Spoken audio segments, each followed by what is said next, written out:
And now chapter 14, the disappearance of Lord Krishna.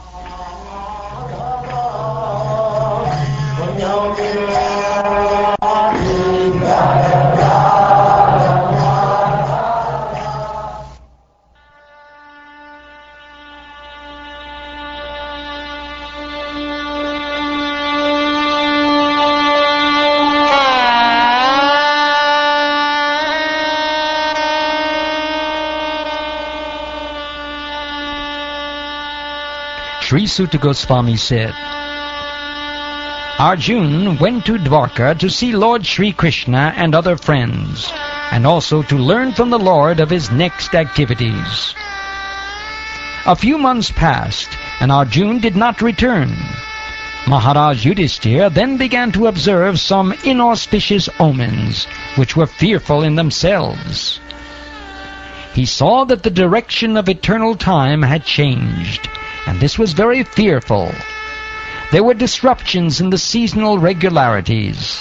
The people in general had become very greedy, angry, and deceitful. And he saw that they were adopting foul means of livelihood. All ordinary transactions and dealings became polluted with cheating, even between friends. And in familial affairs, there was always misunderstanding between fathers, mothers, and sons, between well-wishers, and between brothers.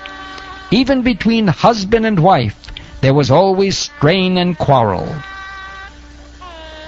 In course of time, it came to pass that people in general became accustomed to greed, anger, pride, etc. Maharaj Yudhishthira, observing all these omens, spoke to his younger brother. Maharaj Yudhishthira said to his younger brother Bhima, saying, I sent Arjuna to Dwarka to meet his friends, and to learn from the personality of Godhead, Krishna, of his program of work. Since he departed, 7 months have passed, yet he has not returned. I do not know factually how things are going there. Is he going to quit his earthly pastimes, as Devarshi Narad indicated? Has that time already arrived? From him only all our kingly opulence, good wives, lives, progeny, control over our subjects, victory over our enemies, and future accommodations in higher planets have become possible. All this is due to his causeless mercy upon us.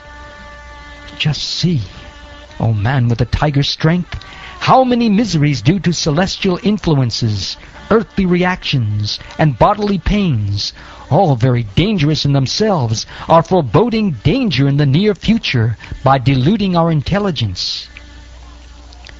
The left side of my body, my thighs, arms, and eyes are all quivering again and again. I am having heart palpitations due to fear. All this indicates undesirable happenings. Just see, O Bhima, how the she-jackal cries at the rising sun and vomits fire, and how the dog barks at me fearlessly.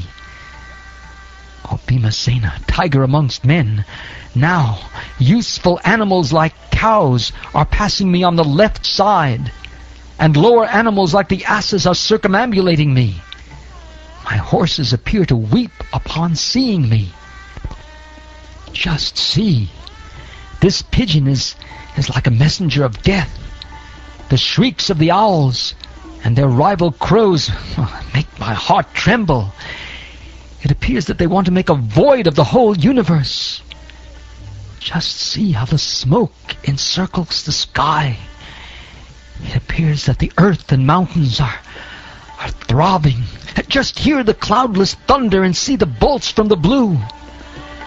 The wind blows violently, blasting dust everywhere and creating darkness. Clouds are raining everywhere with bloody disasters.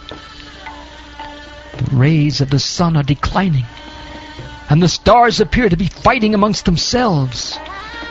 Confused living entities appear to be ablaze and weeping. Rivers, tributaries, ponds, reservoirs, and the mind are all perturbed. Butter no longer ignites fire.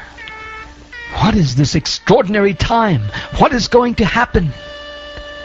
The calves do not suck the teats of the cows, nor do the cows give milk. They are standing, crying, tears in their eyes, and the bulls take no pleasure in the pasturing grounds. The deities seem to be crying in the temple, lamenting and perspiring. They seem about to leave. All the cities, villages, towns, gardens, mines, and hermitages are now devoid of beauty and bereft of all happiness. I do not know what sort of calamities are now awaiting us. I think that all these earthly disturbances indicate some greater loss to the good fortune of the world.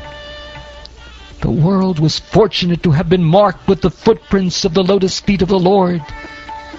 These signs indicate that this will no longer be.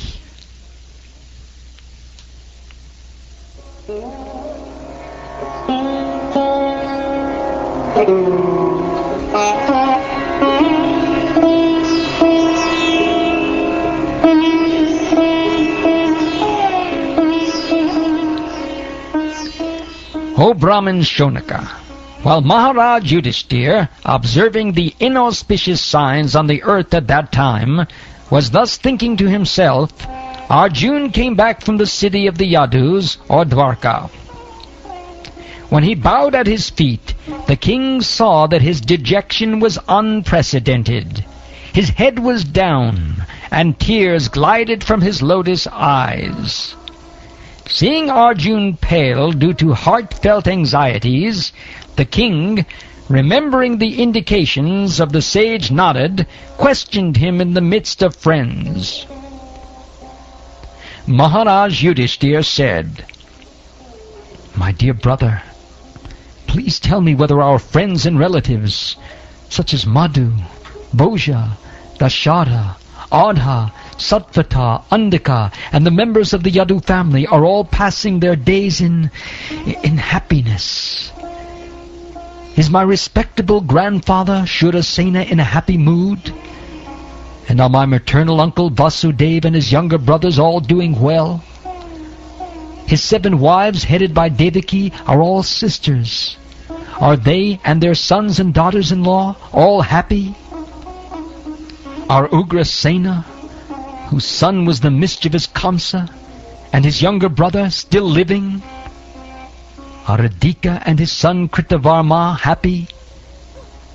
Are Akrura, Jayanta, Gada, Sharana, and Shatrujit all happy? And how is Balaram, the personality of Godhead and the protector of devotees? How is Pradyumna, the great general of the Vrishni family? Is he happy? And is Aniruddha, the plenary expansion of the personality of Godhead, faring well?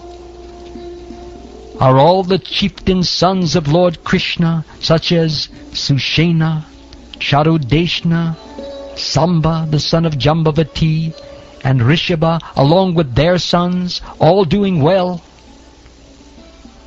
Also Shrutadev, Uddhava, and others, Nanda, Sunanda, and other leaders of liberated souls, who are constant companions of the Lord, are protected by Lord Balaram and Krishna. Are they all doing well in their respective functions? Do they, who are all eternally bound in friendship with us, remember our welfare?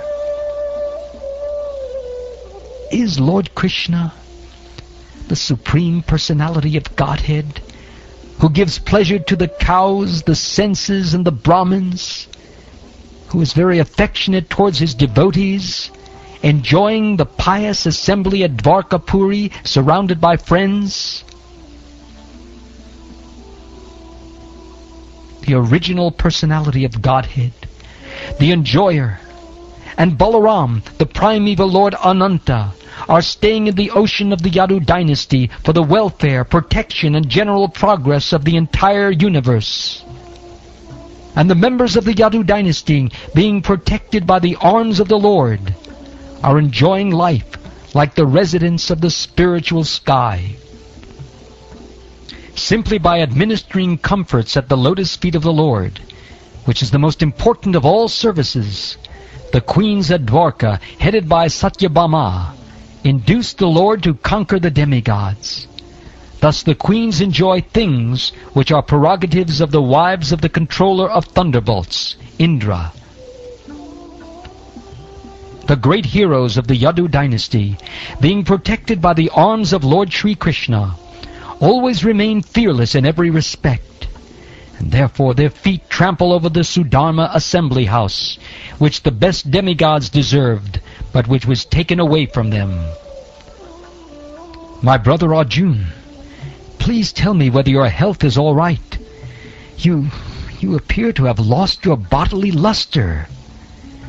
Is this due to others disrespecting and neglecting you because of your long stay at Dwarka? Has someone addressed you with unfriendly words or threatened you? Could you not give charity to one who asked? Or could you not keep your promise to someone? You are always the protector of the deserving living beings, such as Brahmins, children, cows, women, and the diseased. Could you not give them protection when they approached you for shelter? Have you contacted a woman of impeachable character? Or have you not properly treated a deserving woman? Or have you been defeated on the way by someone who is inferior or equal to you? Have you not taken care of old men and boys who deserve to dine with you? Have you left them and taken your meals alone? Have you committed some unpardonable mistake which is considered to be abominable? Or is it that you are feeling empty for all time because you might have lost your most intimate friend, Lord Krishna?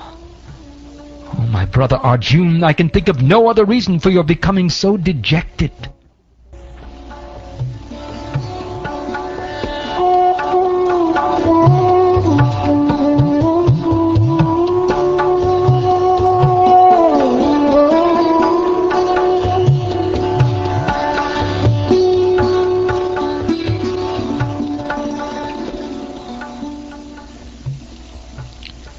Thus ends the 14th chapter of the first canto of the Srimad Bhagavatam, entitled The Disappearance of Lord Krishna.